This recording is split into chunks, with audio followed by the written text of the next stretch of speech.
Alternate delivery channels क्या होते हैं? सबसे पहले बात करते हैं एटीएम यानी ऑटोमेटेड टेलर मशीन की। डॉक्टर सी रंगराजन के अंतर्गत जो कमेटी बनाई गई थी, उसने एटीएम सेटअप करने के लिए इंडिया में रेकमेंड किया था।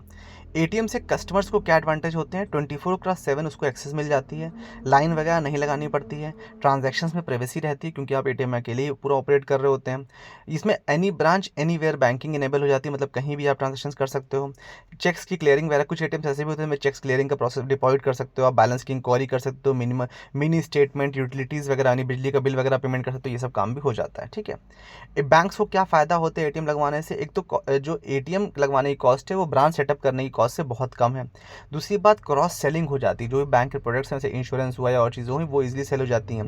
बैंक की अच्छी खासी पब्लिसिटी होती है और कैश हैंडल करने में जो हैसल है, जो प्रॉब्लम्स हैं, उनसे भी बैंक बच जाता है।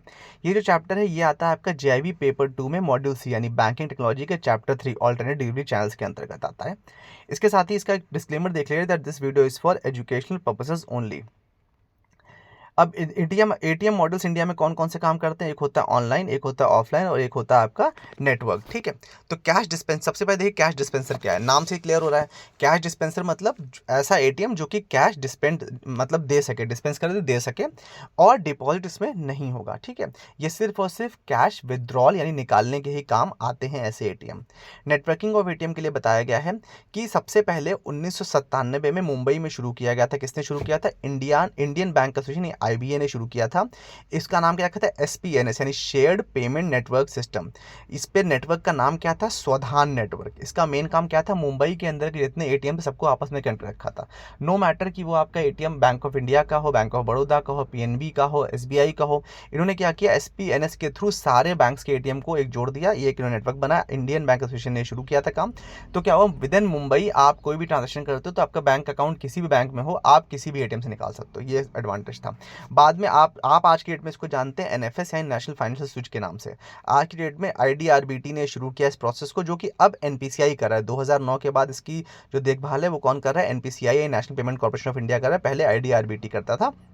इन्होंने क्या किया, सारे देश भर के जितने एटीएम है सबको एनएफएस या नेशनल फाइनेंस स्विच के द्वारा जोड़ दिया, जिससे क्या हो गया कि अब आपका अकाउंट मान लीजिए दिल्ली में एसबीआई की ब्रांच में है। ठीक है, और आपको पैसा निकालना है मिजोरम में, तो आप मिजोरम में बैठकर वहां पर अगर पीएनबी का भी एटीएम है तो उससे भी आप निकाल सकते हो। ये किसका थ्रू हो रहा है? एनएफएस के थ्रू हो रहा है।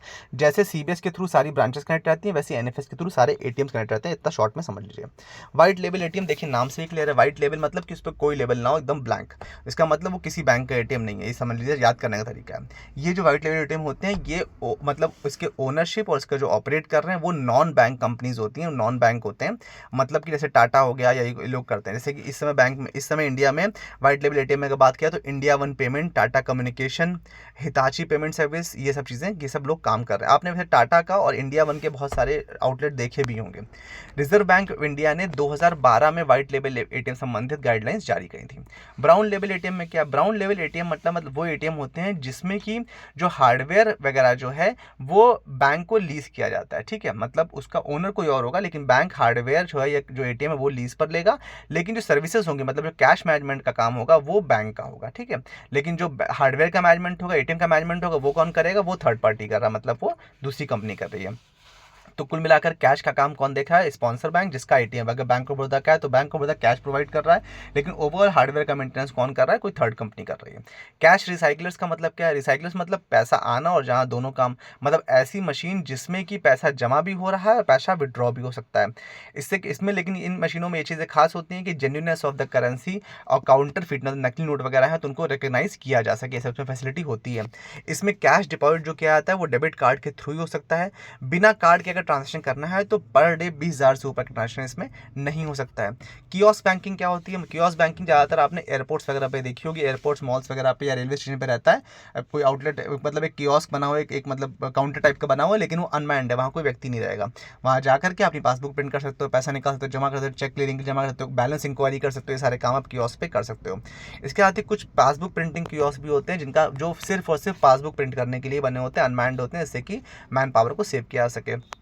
ये पासबुक प्रिंटिंग कियोस्क तो कभी कभी ब्रांच के अंदर भी रखे होते हैं, आपने कई बैंक्स में देखा होगा। इसके बाद कैश डिपॉजिट मशीन क्या होता है? ऐसा जिसमें डेबिट कार्ड के थ्रू या फिर अकाउंट नंबर के थ्रू पैसा जमा किया जा सके। आरबीआई की गाइडलाइंस हैं कि अगर पैन कार्ड बैंक में नहीं अटैच है तो 49,950 यानी 50 रुपये कम 50,000 रुपये तक ही आप ट्रांजेक्शन डिपॉजिट कर सकते हो पर डे, मतलब एक दिन में। और अगर पैन कार्ड कनेक्टेड है तो इससे ज़्यादा का भी आप डिपॉजिट कर सकते हो यूजिंग कैश डिपॉजिट मशीन, ठीक है। बल्क नोट एक्सेप्टर यानी बीएनए, बीएनए एक नया कॉन्सेप्ट है। उसमें क्या होता है, इसमें ज़्यादा अमाउंट में बल्क में पैसा जमा किया जा सकता है, तो इसमें बल्क डिपॉजिट भी होता है, उसमें सॉर्टिंग काउंटिंग ये सब काम होता है और इंस्टेंटली वो पैसा आपके अकाउंट में क्रेडिट हो जाता है। रिजर्व बैंक ऑफ इंडिया ने बीएनए को बढ़ावा देने के लिए 50% तक अर्बन एरिया में और 75% तक सेमी अर्बन एरिया में इसके लिए सब्सिडाइज प्रोसेस भी शुरू किया है। सिक्योरिटी कंट्रोल एटीएम के लिए कहा गया कि आरबीआई ने साइबर सिक्योरिटी कंट्रोल जो भी एटीएम के स्विच एप्लीकेशन है उसके लिए अपने रेगुलेटरी एंटिटीज को इंस्ट्रक्ट करना आरबीआई का काम है, ठीक है। और किस तरह से कंट्रोल किया जाता है, एटीएम्स वगैरह को सिक्योर कैसे किया जाता है?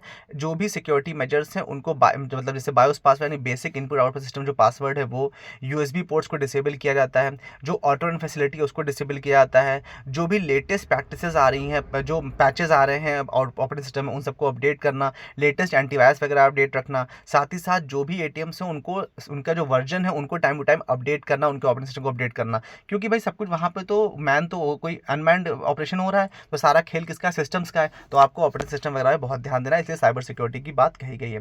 इलेक्ट्रोमैग्नेटिक कार्ड में सबसे पहले क्रेडिट कार्ड, जो हम डिस्कस नहीं करेंगे बिकॉज यू ऑलरेडी नो कि उसमें क्या होता है। पैसा लिया आपने 50 दिन तक करीब आप इंटरेस्ट उसको यूटिलाइज कर सकते हैं, समय से वापस नहीं किया तो जो बचा हुआ अमाउंट होगा उस पर आपका इंटरेस्ट चार्जेस लगने लगेंगे, ठीक है। चार्ज कार्ड क्या होता है? चार्ज इसमें क्या होता है, जो कार्ड होल्डर होता है उस पर इंटरेस्ट चार्ज नहीं होता है, बट उसको जो भी बैलेंस है वो स्टेटमेंट जनरली हर महीने स्टेटमेंट निकलता है, उस स्टेटमेंट के हिसाब से पैसा जमा करना होता है। डेबिट कार्ड आपको पता है आपके बैंक अकाउंट में जो पैसा है उसको आप यूटिलाइज कर सकते हैं, क्योंकि उसमें प्रीपेड प्रोसेस है। डेबिट कार्ड में जो पैसा है वही आप यूटिलाइज कर पाएंगे और कार्ड होल्डर के अकाउंट से इमीडिएटली वो पैसा कट जाता है।